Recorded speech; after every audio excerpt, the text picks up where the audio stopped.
This is Find Your Dream Job, the podcast that helps you get hired, have the career you want, and make a difference in life. I'm Mac Pritchard, your host and publisher of Mac's List. I'm joined by my co-hosts, Ben Forstag, Becky Thomas, and Jessica Black from the Mac's List team. This week, we're talking about how to position yourself for your next job.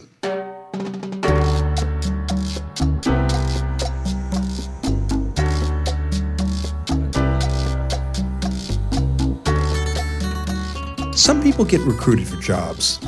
Others seem to almost naturally stand out in a crowded field of interviewers. This good fortune is no accident, according to this week's guest expert, Robert Cugno. He says it's possible for you as a job seeker to attract recruiters and outshine others in interviews. The key is how you position yourself. Robert and I talk later in the show. It's important that you create unique resumes and cover letters for every job application. And in doing so, you want to use language that reflects what the job posting says. Ben has found an online tool that analyzes the language of job descriptions. In a moment, he tells us how you can use this tool to improve your application. You're ready to return to work after recovering from substance abuse and addiction. What should you tell your employers about this?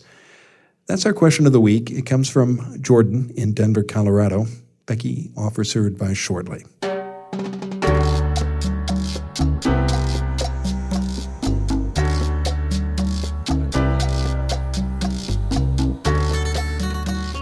As always, let's check in first with the Mac's List team, and our topic this week is how to position yourself for your next job. I'd love to hear from everybody around the table about the steps you've taken, or maybe you've seen others take, to make yourself an attractive candidate to employers, but also to attract recruiters and maybe get solicited or recruited for interviews. So I think one of the basics is just keep your LinkedIn profile up to date. We've had so many shows about the importance of keywords and your the title that you use in your LinkedIn profile. All that stuff I think is generally pretty passive, though. I think if you really want to position yourself well, what you need to do is build and service your network. You know, the people who are working in your field or around your field, and make sure that you are staying up to date with them, making sure that you're interested in how their careers are doing, and also making sure that you're adding value or helping them out as they go through their careers, because all the energy and goodwill that you put out there will come back in an ample time back towards you. Good tips. I especially like being of service to your network and giving before you ask for anything in return. Yeah, I mean, that's what one of the struggles a lot of job seekers have, right, is that they're getting up to speed with their networking kind of late in the game, or they're trying to catch up when they need help with their own job search. But if you're being a proactive person who's developing their career as they have a job, you're constantly out there, working with folks and saying, like, how can I help you today? Knowing that at some point you're going to need someone to scratch your back, and that person will be there to help you out. Yeah, it's like making an IRA contribution. We all know we need to do it, but it may take us a while to get started. Yeah, that's a good suggestion, but I've talked about this many times, but the power of volunteering or getting involved in organizations where, especially if you are maybe making a little bit of a career pivot and don't have direct skills in your current job and want to develop those skills for your next position, volunteering or getting involved in organizations where you can offer those resources or that value for free, or if you can get an internship on the side if that works, or however it is, but getting involved with an organization and getting that hands-on experience. And also, that speaks to Ben's point as well, of that helps you build your network and have other people that you're meeting that can vouch for your hardworking, you're being hardworking and your abilities and your personality that way. So I think that's a huge way to develop that and position yourself well for a next position. Yeah, totally. I think both of those points are sort of underscored by the need to be consistent. I think it's really important as you're looking for your next job or sort of pivoting towards a goal that you have to have a clear sort of narrative for yourself so that you can clearly say, here's what I do, here's what I'm good at, and here's what I offer to potential employers. And then having that message be consistent in, the places you're volunteering and the networking events you're going to so that you've got sort of a clear focus and people understand what you're about and what you offer. That's going to be a lot easier when busy recruiters are checking you out online to be super clear about what you are at a glance. I love your point about strategy, Becky, and the way it builds on the points that Ben and Jessica made. I would only add to it, know where you want to go. And often I find people, and we've talked about this before, have a short list of companies or nonprofits or organizations where they'd love to work. And here, because we're in Oregon, that list often includes places like Nike or Mercy Corps. But wherever you are, wherever you want to go, start building relationships with people inside those organizations now, and because people do hire people they know. And if you know where you want to go, boy, that's half the battle. Yeah, that's true. Yeah. So I know we're going to hear more great tips from Robert later in the show. But first, Ben, let's turn to you because you're out there every week poking around the internet looking for books, tools, and websites our listeners can use in a job search or in managing a career. So what have you uncovered this week, Ben? So this week I want to talk about a tool that I learned about recently. It's called Textio. And so Textio is actually a tool that employers use most of the time. And it's basically, it's like a grammar tester for job descriptions. An employer can go and type in a job description or copy and paste the job description into Textio, and the system pulls data from other jobs that have been successfully filled, and then Textio says, here are changes you can make in your job description in order to get a better response rate.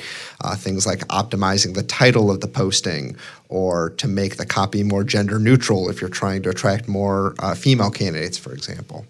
So the reason I bring this one up is 2 points. First is to let our listeners know, employers are thinking about how they can do these things and how they can kind of game their job descriptions and how they can kind of manipulate those to get the kind of results they want, whether that's more of a different kind of candidate or more candidates in general.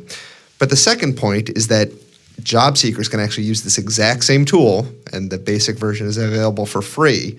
You can use this to hack your own job descriptions when you're looking for work. And there's a couple ways you can do this. First, I think we've all experienced job descriptions that are so poorly written and vague that you have no idea what exactly they're talking about. And maybe there's something interesting there, but you're not quite sure. One way that the folks at Textio actually encourage job seekers to use their tool is by going and plugging in that job description and seeing what the Textio optimized version of the job description is.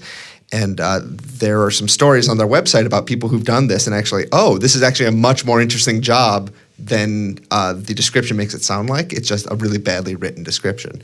Now, whether you want to work for an employer that writes really bad job descriptions or not is your call. You brought that up. But, I guess one of the things you could do is you could go in and say, I was just going to say that. I know how you could write a much better job description and, look at this instant value I'm providing to you.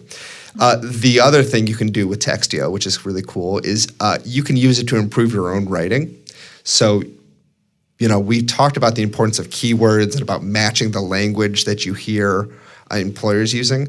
So when you've written your cover letter, you can throw that into Textio too. It doesn't need to be a job description, right? And it's going to spit out suggestions based on performance from past job descriptions that have been put in there. So you can find keywords and phrases that better resonate with different types of audiences, or even alternative job titles and skill descriptors that might be have more kind of emotional resonance than the words you're using now. So it's a really interesting tool. And again, for most of our listeners, this is a tool that you're hacking. You're not using it for its intended purposes. I guess you're using it off label, as they say. But I think it's a really, really cool tool. And actually, again, Textio has a blog post all about how job seekers can use their tool to their own advantage. The tool is called Textio, Textio, and I'll have a link to the preview version, the free preview version, in the show notes. Okay. Well, thank you, Ben. One of the things I love about this suggestion is it allows you to see things from the employer's perspective, and you've got to think about your own needs as a job seeker and your own career, obviously. But the more you can understand an employer and what the employer is looking for, the more likely you are to be successful in this search. Yeah. What did Sun Tzu say? You have to understand your enemy if you want to win the battle. Okay. Same idea. Right. Well, I hope our employers aren't our enemies. So, but the art of war, I think, is where that comes from, isn't it? Yeah. Good. Well, thank you. And if you've got a suggestion for Ben, please write him, and we'd love to share your idea on the show. His address is ben@maxlist.org. Now let's turn to you, our listeners, and Becky joins us to answer one of your questions. So, Becky, what's in the mailbag this week? So this week we've got an email from Jordan of Denver, Colorado. Jordan writes, I recently came across the podcast and I'm a big fan. Thank you, Jordan. My question deals with the difficult subject of addiction. After being let go from my last corporate sales job, I fell into a deep depression and turned to substances to cope, which led to an addiction and finally getting help by checking into rehab and taking time to focus on my recovery. As I re-enter the job market, I find myself paralyzed in the search. I used to be great at interviewing and networking, but I am terrified of having to explain my situation and the reason for a year-long gap in my work history. Please let me know if you and the team have any advice on how I should discuss this in a way that reassures employers that I am dedicated to a successful career. So first of all, Jordan, thank you for asking this question and for addressing this tough issue in a public way. I think a lot of folks deal with this, but it's harder to talk about. So I just want to sort of acknowledge that and thank you for putting that out there. So I think the first thing you need to do is decide how much you want to share about your addiction and recovery process. Because the fact is, like, you can say as much or as little as you want, and you can keep it completely private if you want to. So you don't have to tell hiring managers when you're interviewing that you had an addiction and you were in recovery and all those things. With that said, it's important to keep in mind that the hiring manager can find you online. They'll be looking you up if you're interviewing. And so if you do want to keep it completely private, you should secure your online presence so that they can't get onto your Facebook and see your personal posts and things like that. So if you do want to keep it private, one strategy would be to, one thing that you should keep in mind rather is to really watch out for that information vacuum. I think that if you are too vague in your description when you're interviewing and just, you just say, oh, I took a break for personal reasons, the employer could assume something negative happened or, something, they'll imagine things that could be worse than the fact that you were taking care of yourself and your health. So that's a tough one. I think that it might be a little bit easier to do something in the middle where you let them know that you were dealing with a personal issue, with a health issue, that you took some time to get treatment and are now healthy and refocused on moving your career forward.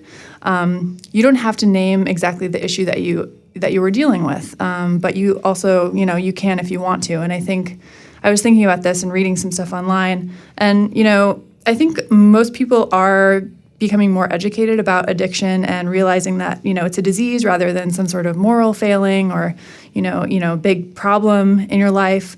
So if you want to be open about it, and it sounds like you're sort of considering that, you should, because I think that some folks, and I feel this way about my own career, you don't want to hide things. You don't want to feel like you are living two separate lives at work and at home. So if you do want to address it, when you're interviewing, I would think about how you want to tell that story and rehearse it and practice it. But make sure to shape the narrative around what you learned from the experience and how you've grown from the process of getting into recovery and getting treatment and things like that. So I would prepare the story of what happened first, when you were let go from your last job, just sort of from that professional experience standpoint, what happened with that job. If you made a mistake, acknowledge it. If you were laid off, just, summarize that really quickly. And then summarize what happened after. I think you have a good start in the email that you sent me. Just acknowledge that you were dealing with depression and developed a substance abuse problem, and that you took the time to get the help you needed. And you don't have to go into the details of that. I think that you should keep it short and sweet, and sort of go back to your professional experience and how this experience of taking a break for your health helped you grow. Also refocus to sort of what you did to get ready to go back to work more recently. Maybe you're taking a class or a seminar to sharpen your skills as you're preparing to go back into the workforce. And you should definitely be networking and volunteering to get back into the professional sphere. I think when you're networking, I wouldn't sort of go into the story of your addiction and recovery process as much. Just sort of be like, oh yeah, I'm just coming back from a break. Here's my professional experience. Here's what I'm looking to do. So you don't have to worry too much about doing that in the networking space, but more in the interview space. But really show that you're preparing to go back to full-time work and that you're ready to do that. Showing that experience that you're doing now will help the employer see that you're ready to go and ready to get back to work. And just as you sort of go through that story, just make sure to recap what you've learned and then focus back on your professional strengths and experience and show how you're a good fit for the job, just like I would advise any job seeker to do. So I think in summary, it's best to do what feels right for you. So think some about how you want to approach it and then just get your story straight and prepared and, practice it out loud, speak it and say it to a friend, things like that. I think that'll help you get more comfortable when you get into an interview. So good luck. Yeah, that was spot on, 100%. Thanks. I appreciated fantastic. her, asking the question and absolutely, it was really brave and wonderful. I was just going to reiterate, those were the things that I was going to say. Is I personally think being transparent about it is really the way to go here, especially if that's sort of how she seemed to be leaning anyway. Again, do what's right for you, but I think that being transparent about it will help you avoid that feeling of the double life kind of a thing, or the always worry that something's on your shoulder. Or someone's going to find out. Somebody's going to find out. It's always lurking there. But I was going to say be transparent, but don't dwell on it. I think I was going to say the same thing of creating a narrative, and I think that that's a really important piece of advice, is to be able to get really comfortable talking about it in a very succinct way. So almost like an elevator pitch, but about your this transition period of your life. And so go talk a little bit about where you were before, what happened, what you've done to come out of it. I was that was one of my notes as well, was to address what you address it, but then talk about what you've learned and how if it helped you in your career search at all, if you learned any skills throughout. I don't know her personal process, but I imagine that she grew a lot and maybe even developed some new skills or some new awareness that can benefit this new job. And so talking about those and how, number one, you're prepared to go back into the job market, and number two, why and how you're going to come back better than ever. And then, just practice it and get comfortable, and don't feel ashamed at all. This is, I think your point about this happens all the time, that nobody talks about it, but I think that you owning up to it and saying, this is my story and I'm not ashamed of it, and I'm proud of who I am now, and I'm proud that I was able to get the help that I needed, and that I've come back better than ever, and I'm ready for this. And be confident about what you're contributing to the job market, not that this is going to lessen anything. Because if you feel like you're entering back in with less, then somebody's going to pick up on that, and you want to just present your best foot always. Yeah. I'm going to put forth some maybe contradictory advice here. Okay. And my suggestion is, unless you have to, don't share any more information than you need to. So I don't know that's a gray area, though. Yeah, I mean, I don't know Jordan's experience here, but if she lost her last job in part because of her addiction issues, that's information that would be publicly available or that the employer could find out if they called for a job reference, right? And that's the situation where you would definitely need to create some context, explain things, give the full story.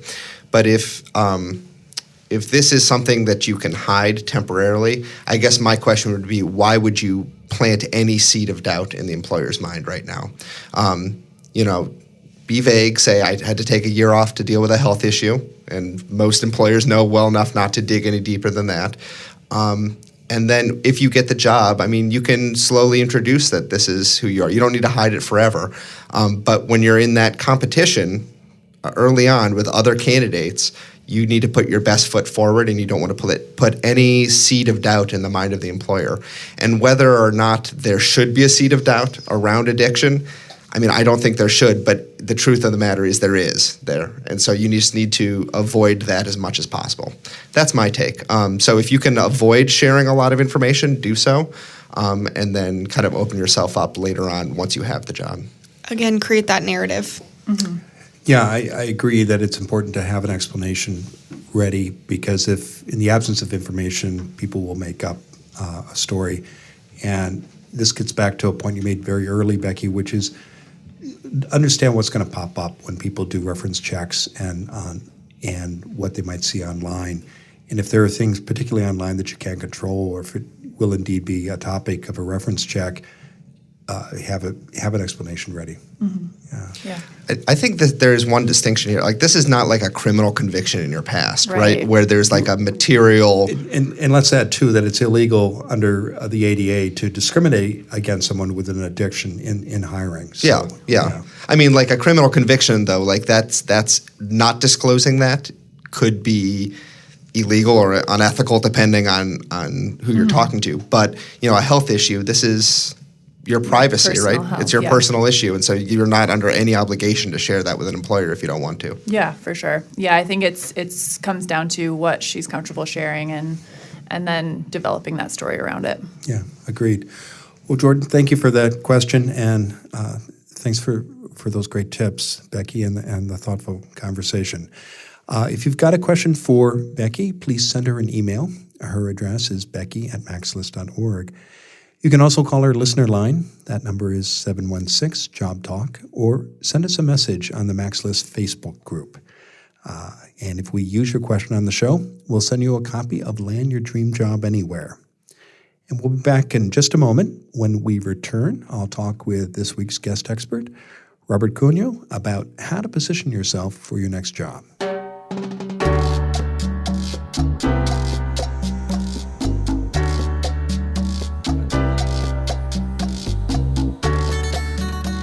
Now let's turn to this week's guest expert, Robert Cugno. Robert Cugno is a career strategist who lives to inspire people to achieve their goals and have rewarding work lives. Robert is the founder of Future You Coaching. It's an online program that offers one-on-one coaching and courses that help people develop the skills you need to get your next promotion, a new job, or the career you want. He joins us today from Melbourne, Australia. Rob, thanks for being on the show. Good morning or good afternoon, and thank you very much. Yeah, it is indeed afternoon here. We're in Portland, Oregon, but it's the future where you are. It's the next day, so I appreciate you joining us. Well, looking out the window, I can tell you that for you guys, tomorrow is going to be a beautiful day. So we have that to look forward to. Well, terrific. Well, we're talking about something that I know you've had a lot of personal experience with, but also experience with the people you work with, which is how to position yourself for your next job. And you've certainly found in your career and your work with job seekers, it's really no accident when people get those calls from either employers or recruiters about a position. And that's something I think a lot of job seekers hope will happen, that one day the phone will ring and there'll be a headhunter on the other end of the line offering a dream job. And whether it's a dream job or just an interesting opportunity, how does that happen, Robert? It all comes down to a couple of factors. It comes down to being able to position yourself to be visible to those people who are aware of the what we call the black market jobs, the jobs that never get advertised. So you need to position yourself through engagement and connection and being able to brand yourself. And the second part of being in position is people recognizing you for a set of skills, values, and for a strong purpose so that they can engage and connect with you and they can feel confident that you are the right person. So people talk about networking, and it does to some extent come down to effective networking and not numerical networking, which is a fundamentally different thing. But it does come down to that idea of being in the right place at the right time with the right, I like to call it personal brand, but you could call it with the right image or with the right portrayal of the skills needed by the people looking for new staff. Okay. But the headline here is it's not an accident and it's not magic. It is a result, that call or those contacts, because of deliberate steps that people you've worked with or in your own career have taken. Is that right, Rob? Correct. And it is a very deliberate process. It may, and for some people, actually, it appears to happen by accident, or they feel that it happens by accident, and that's simply because they're not realizing they're going through the process. So I had a lot of experience. I was fortunate enough in my previous careers to get a lot of opportunities come my way.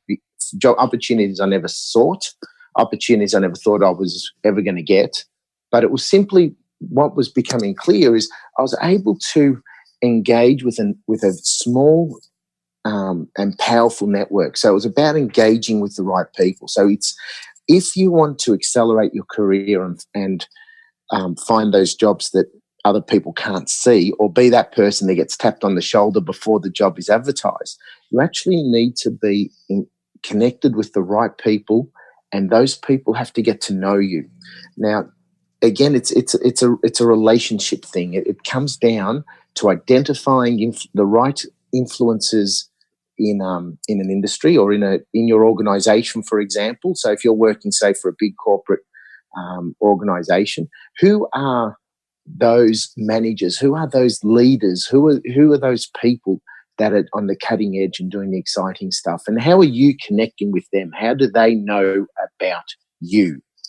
Okay. And it comes down to pressing the flesh, literally going up and introducing yourself. It comes down to making people aware of what you're capable of doing. And here in Australia, very much history is the measure by which we use future abilities or future skill levels. So, you need to let people be aware of what you've achieved. And you can do that in conversation. I still am a real mixer. People call me Schweppes, which is a drink here you put in Australia as a mixer, because I just get in everywhere and I mix with people. And we talk about what we do. You don't talk about yourself as such. You don't say I, because no one really likes that in Australia. But what we talk about is things that you've achieved, projects you're working on, problems you've confronted, and how they were resolved. So people get a sense of who you are and the skills you have. Well, let's step back because I love the points you're making. And I think one thing I hear people struggle with is they know they need to network, and they know they need to get in front of the right people. But they struggle, Rob, with identifying who those people are. And they also often think that it's people at the very top that they need to connect with, the president or CEO of a corporation, or the executive director of a major nonprofit.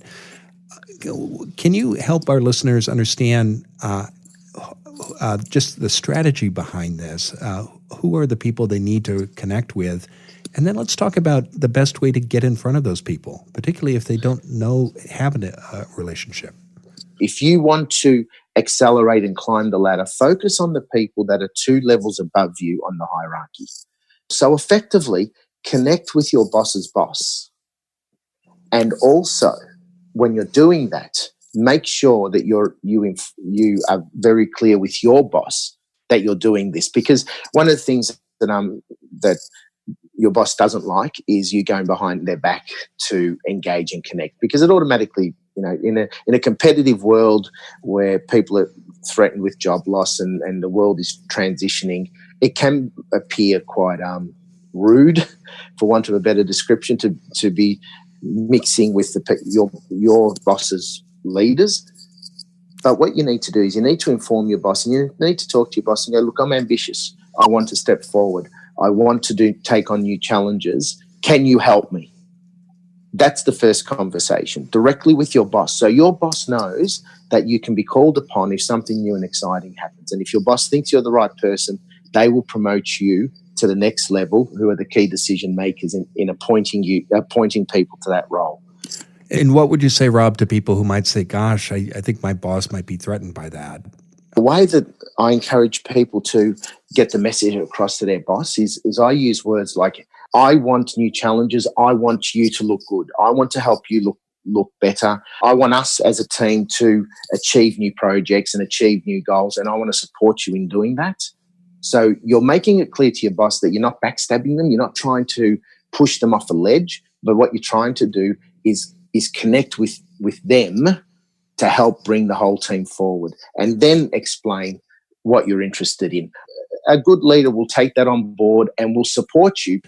So you get that introduction to the people, your boss's boss. How do you build a relationship with those people, and what can you do to strengthen those ties? There's some amazingly easy things you can do. So my career was predominantly in the university sector. At some big university events, I would simply go up and say hello, shake a hand. There's nothing more powerful than flesh on flesh, the power of the handshake. And just saying hello, reminding them of who you are, and maybe if the conversation starts about some of the really good work that you and your boss are doing together. That's the key to that's the key in the language, because if it's significantly powerful, that leader 2 levels up will turn around to your boss and say, hey, I was just having a conversation with Rob and he's telling me the great work that you two are doing. You're not burning the bridge or the relationship with your boss. You're taking your boss with you. So it's the power of inclusive language to highlight what your skills might be and how your boss is using those skills. Because your boss's boss 2 levels up, they probably don't know you. They've probably got 150 people below them. But what they do remember is what you have done. They might not always remember your name. And I've seen situations with clients of mine, and I experienced this, is where a message has come through the leadership team going, spoke to someone in this team that was really, really good at tender writing. We've got a big tender. We need to get him on board. Who is that guy? And that's where the next level, that's where your manager steps in and goes, oh, that's Rob, or that's Mac, or that's Jessica. And that's where there's a degree of the sort of touch of a handover between your boss to the next level up. Now, we've been talking about relationships inside someone's existing organization. Do these same principles apply if you want to build relationships in your field, say connecting with people, other companies or nonprofits or organizations outside of your employer? Yes, I'm a big driver that it all stems from the ability to create a powerful impact that can help you build an ongoing relationship. So this is where the power of engaging with people outside of your immediate employment network. So if you're looking at another organisation and you know who the key people are in that organisation, in that situation, I wouldn't necessarily go to my boss and say, let's together go and talk to someone at another organisation. But what you need to do is do your research to identify who's who in the zoo, and then make an approach. And often that approach might start with being where they're being.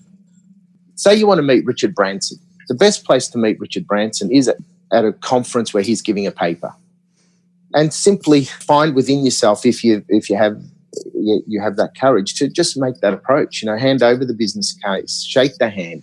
It's all it needs to be, because then you can follow that up through an email process. You can follow that up with a conversation or an offer to catch up for coffee. I mean, in that situation, you start to use what I call the LinkedIn strategy. Use your LinkedIn to make those connections, to help people understand who you are and what you can do. Well, we've been talking about building relationships and reaching out to people strategically and connecting with them over time. Let's bring it back to job hunting. How can this help someone who is thinking about their next move, or just plant seeds that, again, might lead to those calls so that an employer thinks of you when a position opens up, something that you might be interested in? One of the things that I encourage people to do is to speak to people about being open to opportunities. I encourage people to, once you're having these conversations, so once you've planted the seeds for a relationship, it's very important to make sure that you represent a very consistent purpose and you make very clear what your business values are, so you can make sure that you're engaging at a deeper level, sort of that values and that mission and vision levels. But then you start to talk about what your strengths are, what your expertise is, and what you've achieved. And you talk to people about, look, I'm very committed, I'm very loyal, but I'm always open to new conversations. I'm always open to new and exciting projects. And if you're having those conversations outside of the workplace or outside of your employer, you should also be having those conversations within your current business.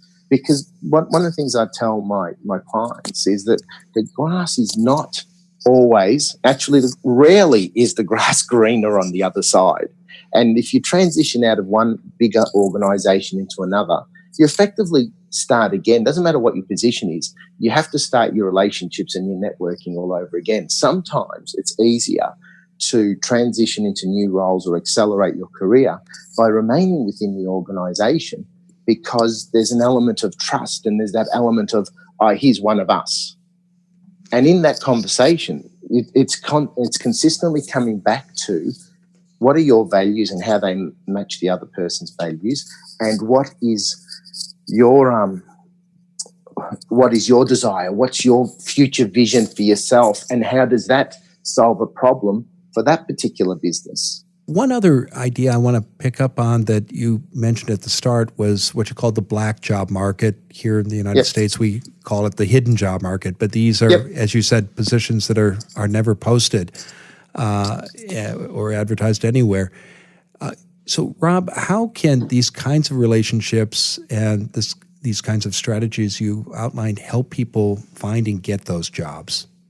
It's how you craft your conversations. When you're in this purposeful networking mode for the purpose of accelerating your career or finding that job, that next job, it's very important that you craft your conversation very, very clearly over a period of time. So you certainly don't throw everything into this conversation at once, because, again, it's not about one conversation getting you a role in the hidden market. It's about a series of conversations where people begin to understand who you are, what you represent, and what your brand is. So you need to structure your conversation very clearly and very consistently and follow those steps. That creates the engagement. Then you ask, is there anything I can help you with? Well, it's a fascinating conversation, and it's a long game, but it's clearly it pays benefits. And what I'm hearing is it's important to identify people that you want to connect with strategically, think about their needs, build relationships with them, do it in a way that while there's self-interest involved, you also think about the needs of others, particularly your immediate supervisor, your boss, but you're also engaging people about their problems. And by doing so, positioning yourself as an expert.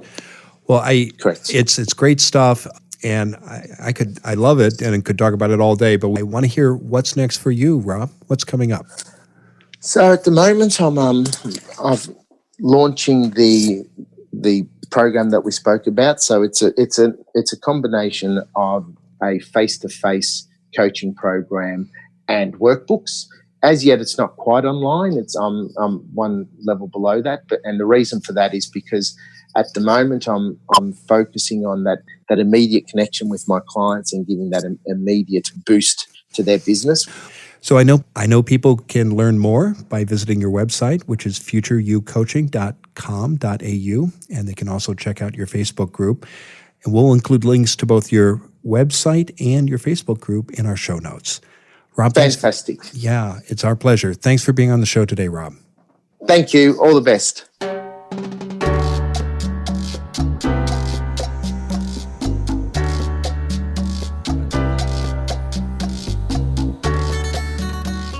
We're back in the Max List studio. I'm here with my co-hosts. What are some of your key takeaways from my conversation with Rob?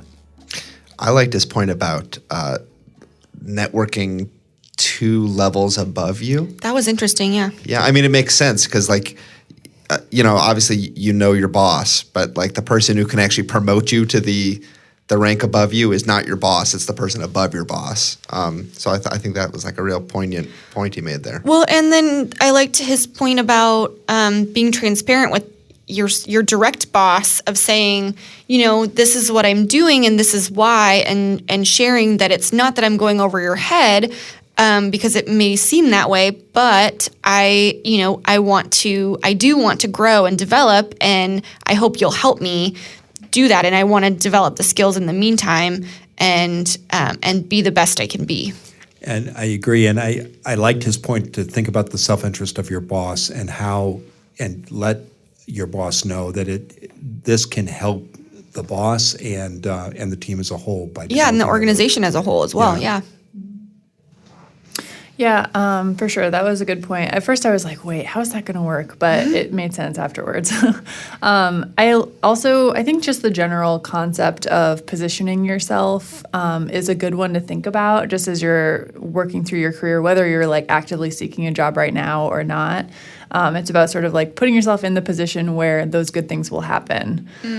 So like the building relationships point was good. It's like sort of targeting the folks that you want to connect with and then really getting to know them. And then also, being a solver for folks, coming up with solutions and sort of positioning yourself as an expert and sort of, getting in that place where people see you as someone who can help out is going to put you in a really powerful position. Hey, Mac, I have a question for you. Fire away. So Rob called himself Mr. Schweppes because he mixes with everything. Yeah, I thought that was really funny. I could see some eyebrows go up around the table. It was like you, Matt. What mixer are you? Well, I think as my fellow co-hosts I drink club soda every day. Yes. Yeah, that's true. Yes. Yeah, not Schweppes, which is both a Canadian and it sounds like an Australian brand, but the store brand from Fred Meyer, a regional grocery chain here in Oregon. Yes. But, yeah. A Kroger brand. Yes. Yeah. Yes. But I both love the bubbly and the networking. So I identified with Rob. I really enjoyed that conversation and his main idea, which is these things don't happen by accident when you get these calls. And I was thinking about our conversation with Mark Babbitt, I think it was last week's episode, and Mark's passion for reverse mapping. And if you think about it, if you get a phone call from an employer or you get tapped for an interview, and think about all the events that led to that. It didn't come out of the blue. It wasn't magical. It was because of the advice that Rob gave here about building relationships strategically, thinking about the needs of others. That's what I was going to say, the strategy behind it, being very intentional. Yeah. Well, that was a great conversation, and I appreciate Rob joining us and you, our listeners, for downloading today's episode of Find Your Dream Job. If you like what you hear, please sign up for our free weekly newsletter. In every issue, we give you the key points of that week's show, and we also include links to all the resources mentioned, as well as a transcript of the full episode. Subscribe to the newsletter now, and we'll send you our new guide, the Top Career Podcasts of 2017. Discover all the podcasts that can help you find a great job and the career you want. Get your free newsletter and podcast guide today. Go to maxlist.org/topcareerpodcasts 2017. And join us next Wednesday when our special guest will be Kevin Kermis, founder and partner of Career Attraction. Until next time, thanks for letting us help you find your dream job.